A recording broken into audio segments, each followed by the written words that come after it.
الله الصلاة والسلام على رسول الله وعلى آله وصحبه ومن والاه ከሳምንታዊ ፕሮግራማችን የዛሬ ቆይታችን ማህኩሙል ሙተጠቢብ ያለውን ሙያ የሚወግዝ ሰው እንዴት ሳፍርቱ ምንድነው? ለምሳሌ ሐኪም ሳይሆን ሐኪም ነኝ፣ አናጺ ሳይሆን አናጺ ነኝ፣ ግንበኛ ሳይሆን ግንበኛ ነኝ እያለ በማንኛውም የሙያ አይነት ያልሆነውን እንደሆነ አድርጎ ተደራድሮ የሚሰራ ሰው ፍርዱ እንደ ኢስላም ምንድን ነው የሚለውን ስንመለከት ዋናው ከህይወት ጋር የተያያዘ እንደመሆኑ በተለይ ሕክምና ላይ ዶክተር ነርሲንግ እያለ በሐኪም መገለጫ ተገልጾ ሳይሆን ራሱን ሐኪም አድርጎ ሰዎችን የሚያክም ሰው እንደ ኢስላም ፍርዱ ምንድን ነው? المتطبب هو من يعالج دون أن يكون طبيبا مؤهلا تدبي على مويا دكتور سايبون يهكمنا مويا وسايبون إني حاكم نجيالا راسون يسيرنا ريفورمون يلبسا سووچن يمياتان سو معناتنو فحكم الشريعة فيه تفسير እንዲህ ያሉ ሐኪሞች እንደ ሸሪዓው ተዘረባ አለ ወይም በህዝብ የሚታይ ነገር አለ።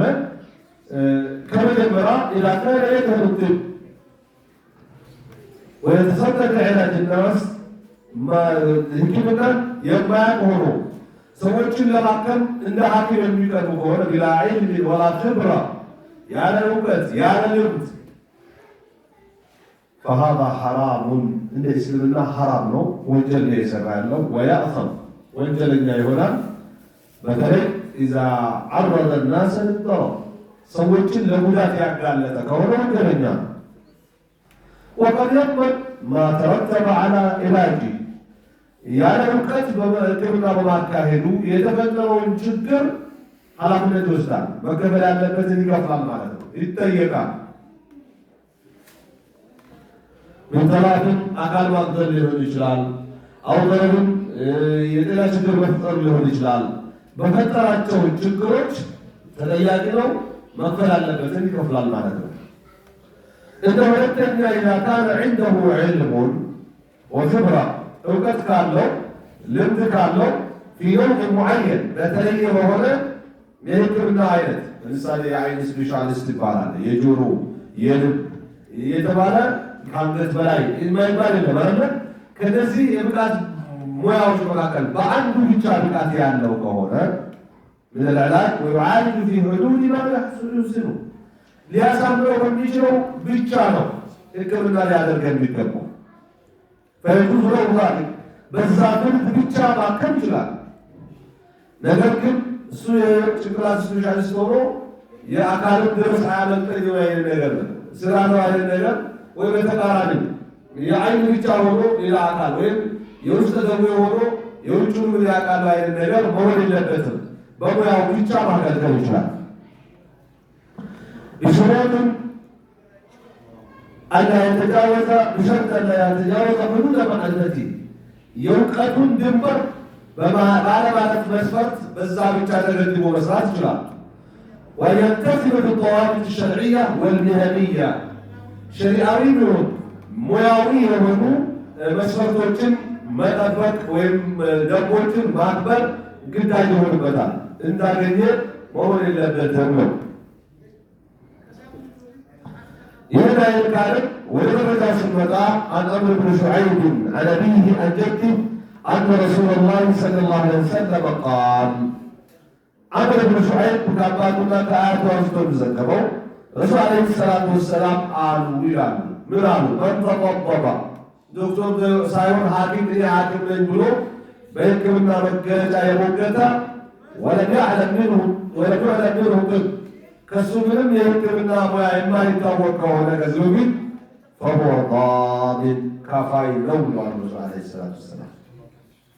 ያለ እውቀት ባደረገው ሕክምና በደረሰ የጤና እክል ተጠያቂ ነው። ያስከተለውንም ውጣ ውረድ ከፋይ ነው።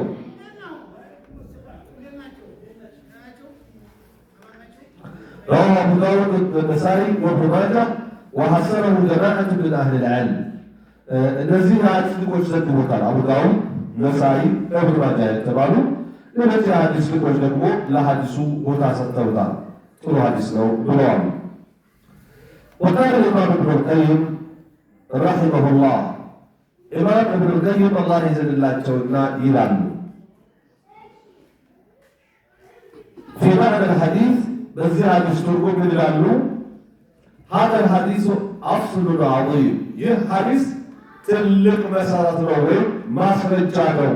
أصل بمعنى الدليل ይመጣል ወይ بمعنى الأساس والقواعد ይመጣል። እዚህ ጋር የተፈለገበት أصل عظيم ሲሉ دليل عظيم ትልቅ የሆነ ማስረጃ ነው። في ضمان المتطبب الجاهل የመሐይም እኔ ዶክተር ነኝ እኔ ሐኪም ነኝ ባይ ሕክምና አካሄድ ለደረሰው የጤና እክልም ሆነ አካል ጉዳት ለወጣ ወጪ ተጠያቂ ነው። አታ በሕክምና ስለወጣው ወጪ ሁሉ መላሽ ነው።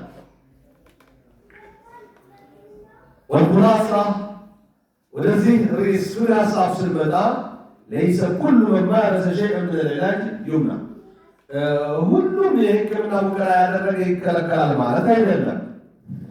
ላኪን ነገር ግን የሚከለከለው መን ተሰደረ ልጥብ ቢላ ዒልም ወላ አህልያ ያለ እውቀት ያለ ባልተቤትነት ወይም ባለሙያነት ያለ ልምድ ዝም ብሎ የሞከር ነው የተከለከለው እንጂ በአንድ ነገር ብቃቱ ኖሮት ያችን ብቻ ቢያክም ቢናገር እና ቢጠቅም ላይከለከል ይችላል። ከዛ ውጭ ያለውን ነው ያላወቀውን ያልለመደውን ያልተሞከረውን በማድረጉ ነው ተጠያቂ የሚሆነው። ይህን ያደረገ ካለ ፈውዓስ ወንጀለኛ ነው። ወየድመኑ ضرر الناتج عن تعديه أو تفريطه በሱ ድንበር ማለት ግፍ መስራት ሊደርስ ሊመጣ የቻለውን የጉዳት ውጤት ያስተናግዳል፣ ካሳ ይከፍላል፣ የተቀበለውን ብር ይመልሳል ማለት ነው።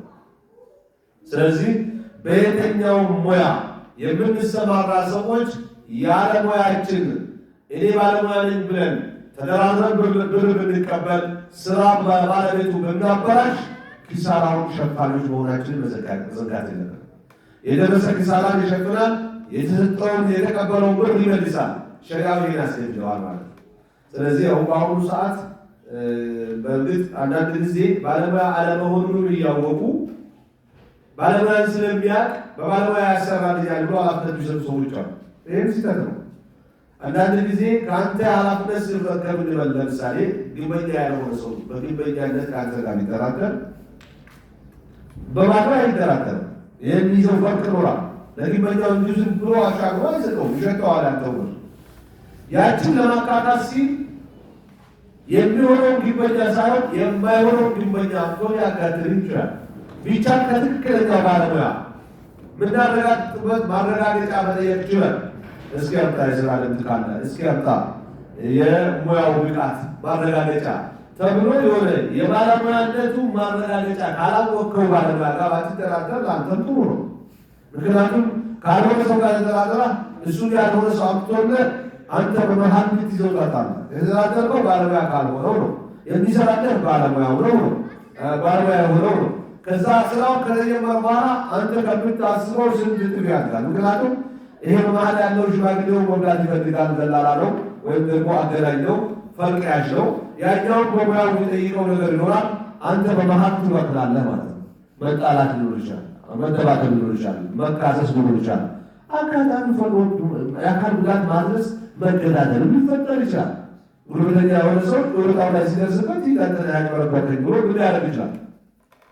ወላ ሆነ ሊገባ ይችላል ማለት ነው። ስለዚህ ያለሙያችን ነኝ ብለን ኃላፊነት ከመቀበል አላህን መፍራት ይገባል። እንደ ግለሰቦች ደግሞ ኃላፊነት ስንሰጥ ማረጋገጫ ሊኖረን ይገባል። በቀደምና ባየ በሰማ መሆን የለበትም። ሙያ ወይም ባለሙያ መቅጠር አረጋግጠህ አጣርተህ መጠየቅ ያለብህን ጠይቀህ ነው ኃላፊነት መስጠትና ዋጋ መደራደር። አንዳንድ ጊዜ የኳሊቲ ባለሙያ ዋጋን ስንሸሽ ባለሆነ ውድድሩ ወጣ ውስጥ እንገባለን፣ ጉዳይ ውስጥ ራሳችንን እንቀጣለን። ያ እንዳይሆን ያስከፈለ ማረጋገጫ ይኖሮ ብቃት ኖሮ ይታመንበት። ከዛ ኃላፊነት ስለው አውቃ ችግር የለውም።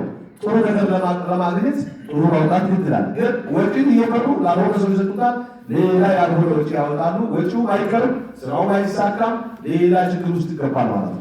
ስለዚህ እንደ ኢስላም ያለሙያው ባለሙያ ነኝ ብሎ ኃላፊነት የወሰደ ባለሙያ በሙሉ ኪሳራውን ተደራድሮ የተቀበለውን ብር የመመለስ ግዳጅ እንደ ኢስላም ተጥሎበታል፣ ወይም ግዳጅ ነው መመለስ አለበት። መጀመሪያ ወንጀል ሰርቷል በመዋሸቱ፣ ሁለተኛ የሰው ንብረት በማክሰሩ፣ ሶስተኛ በመቀበልና የማይገባው በመብላት የወንጀል አይነት የተደራረበ ያለው ይህንን እንደ ኢስላም ክፈል መልስ አይገባህም።